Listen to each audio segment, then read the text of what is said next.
Hi, today I'm going to share 10 things that time has taught me about sourdough and has allowed me to make good and better sourdough bread. Welcome back to my channel. My name is Shim.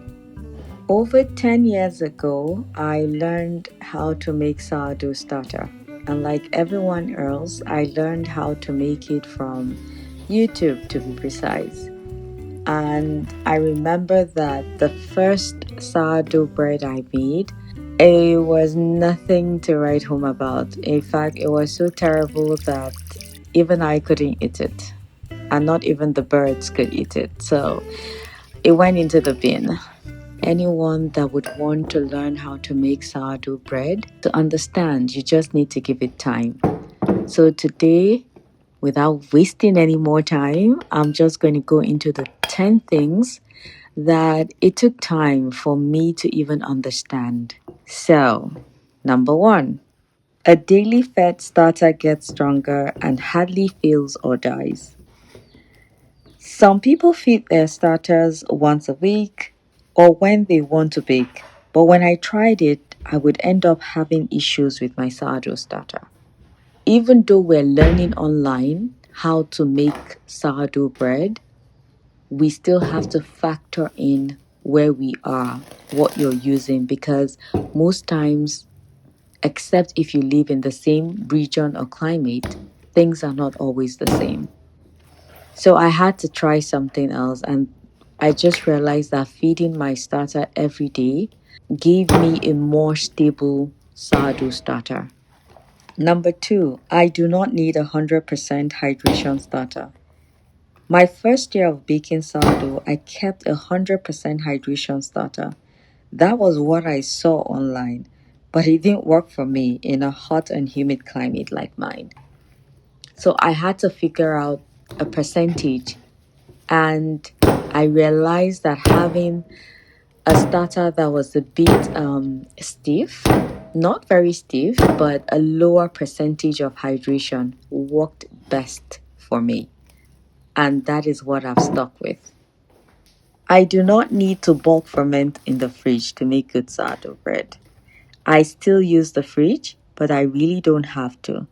One day I forgot my shaped sourdough bread dough on the counter for hours, and it still made delicious bread. So I figured that one by mistake. At the time I started learning how to make sourdough, I didn't find anything online that talked about baking sourdough bread the same day. I didn't find anything like that. So I just thought all the time I had to like put it in the fridge to bulk ferment for maybe days or something like that. But then I made that mistake and it was amazing. I was shocked. My point is, don't be too rigid, even as we're learning online. Don't be too rigid to try things or do things your own way or what you think might work. You might just be surprised. Number four, when my sourdough starter is very acidic, baked bread is too sour. I learned this one after a very long time and after plenty mistakes and waste. I finally learned to separate my mother starter from my starter feed for baking. And I mean too sour resulting from a 12 hours to 24 hours bulk time. If I found a recipe that provided a starter feed recipe to bake bread, I would just take the whole of my sourdough starter and I'll use it for that starter feed. So what that means was I was just changing the way my sourdough starter was being fed all the time, which was bad. By the time I go back to my regular feeding pattern for my starter, it was all messed up. So I ended up with a starter that was too acidic. It was all bubbles. It wasn't really rising properly. But once I separated my mother starter from the starter feed, all my problems were solved. I had a starter that was stable, it was strong, it was active. Number five, I do not need bread flour, nor have I ever used one to make sourdough bread. When I started learning to make sourdough bread, I couldn't get bread flour in small bags from the local brands except imported brands. And for a beginner like me, I couldn't afford to waste money. So I stuck to all purpose flour. Yeah, I stuck with it for years and I perfected how to use all purpose flour.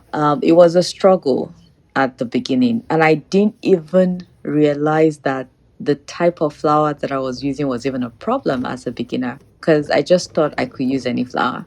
But over time, I realized that bread flour has higher protein content and it is stronger.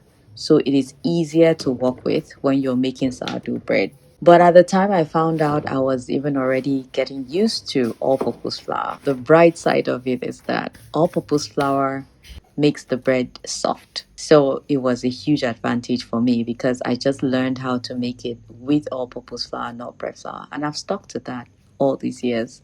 Number six, if I don't live in the same region or climate where a sourdough recipe is coming from, and I don't have the same brand of flours or something similar, I stick to my levels of hydrations, be it starter feed or in the recipe itself.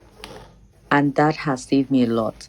I might try a recipe, but I always still want to use at least the hydrations that I'm familiar with. And so far, so good. Even though I'm trying a different recipe with my own hydrations, most times it turns out well. Number seven, proofing my shaped dough after stretches and folds for at least an hour on the counter before placing in the fridge. Something so simple as this has a huge impact. And again, yeah, for a long time, in fact, I had a comment from, I believe it was a subscriber. And I read it was just the same way I felt when I started as a beginner. And I chuckled a bit as I read that comment because, yeah, for a long time, I too will follow a recipe, and I think for some reason the recipe wouldn't specifically say leave it on the counter for XY amount to proof before placing it in the fridge to slow down the fermentation. So I would just, after stretches and folds, shape my dough and immediately I'll put it in the fridge. Of course, it's still proofing, but slowly. So at the end of the day, what I bake, it was still good, but it wasn't as soft if I had left it on the counter to prove for a few hours before putting it in the fridge and all that. So yeah, that's another thing. And that was a game changer when I finally figured it out. Yeah. Number eight, if my fridge is not cold enough, I don't bother placing my shaped sourdough bread dough in it, especially if your electricity supply fluctuates like mine. A lot of you have given me tips: get a cooler or put ice in it, some other ways that they can slow down the fermentation or the proving and still get a decent or very good bread. So, thank you. Number nine, it is not hydration, but the way I bulk ferment that affects the texture of my baked sourdough bread. I'm not talking about structure, but texture. A year ago that I figured this one out. If I bulk ferment, I shape my dough and I bulk ferment on the counter, like I said, a few hours before I place in the fridge versus I finish the stretches and fold and I don't shape and I just put it in the fridge for like a day or more before I shape and then I bake it. I realize that the textures are two different things. It's like one is more hydrated than the other. I don't know if that makes sense, but it does affect the texture of the bread. Number 10, making sourdough starter every year and maintaining it taught me what I could not learn on the internet. So they say when you keep doing something over and over again, or you're going to see certain things you missed, or you're going to learn different new things in that same stuff that you're doing. So for the past, what, maybe 10 years or something like that, I always make a fresh new starter. And over the years, I would always learn one or two things about sourdough starter by the time I make it again each year. What all this taught me as a home sourdough baker is don't expect your sourdough starter and sourdough bread to be exactly like someone else's I love my community so much because you also share tips with me in the comment section, and I always love it. Now I can't believe that I'm the one that is making the good sourdough breads that I make, and not just for myself. I actually even bake for my local community, and people do love it.